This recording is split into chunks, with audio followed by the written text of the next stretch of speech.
تو گویا آپ نے آداب المریدین کے متن کی ایک بہت مصدقہ کاپی تیار کی. اب جو متن ہے وہ مخدوم شرف الدین یحییٰ منیری کا درست کیا ہوا. سب سے اہم بات یہ ہے، اس کے بعد اس کا ترجمہ ہے، اس کے بعد اس کی شرح ہے. مخدوم شرف الدین یحییٰ منیری کی سب سے عمدہ کتاب ہے شرح آداب المریدین. اگر کوئی آپ سے پوچھے کہ ان کی سب سے عمدہ کتاب کیا ہے تو مکتوبات صدی مت کہیے گا.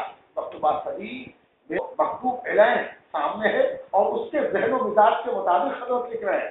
آداب المریدین میں بخود جہاں کا اپنا رنگ کھلا ہے، دیکھنے کے لائق کتاب ہے. افسوس کہ اب تک نہ چھپ سکی، اب تک نہ اس کا فارسی متن چھپا ہے، نہ عربی متن چھپا ہے، نہ ترجمہ چھپا ہے. اب تک وہ ایسے ہی پڑا ہوا ہے. تو بہرحال لیکن اس میں ایک عربی مقدمہ ہے جو حضرت کے ایک شاگرد نے جس نے املا کیا، اور ان کا نام ہے عیسیٰ ابن رکن بلخی، بخود جہاں کے مرید و خلیفہ ہیں. انہوں نے عربی میں مقدمہ لکھا، دیکھنے کے لائق لاجواب مقدمہ ہے. تقریباً 3 جہادی سائز کے صفحات کا مقدمہ ہے. اس سے پتہ چلتا ہے ایسے عربی داں حضرات اس وقت بہار میں زیر تعلیم تھے نہیں، زیر تعلیم تھے. سب سے جو اہم بات، ایسے عربی جاننے والے حضرات 8ویں صدی ہجری میں بہار میں پڑھ رہے.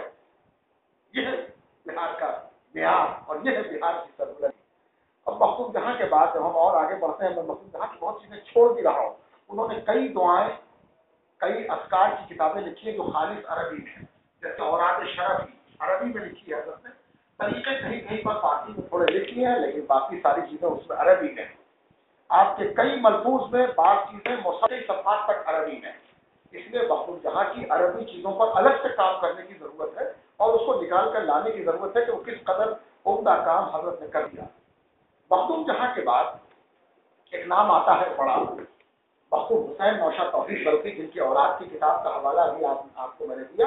انہوں نے ایک پتلا سا رسالہ لکھا ہے 60 صفحے کا، حضرات الحمد کے نام سے. پڑھنے کو بڑا ایسا نہیں ہے سرسری سا ہے، لیکن جناب ایک مصنف نے لکھا ہے کہ جب حضرات الخمس عرب پہنچی اور مکے کے لوگوں نے اس کو املا کیا تو مکے کے علماء نے ایک دوسرے سے کہا کہ کس عربی النسل کی کتاب ہے یہ. جب ان کو یہ بتایا گیا کہ یہ ہندی نژاد کی کتاب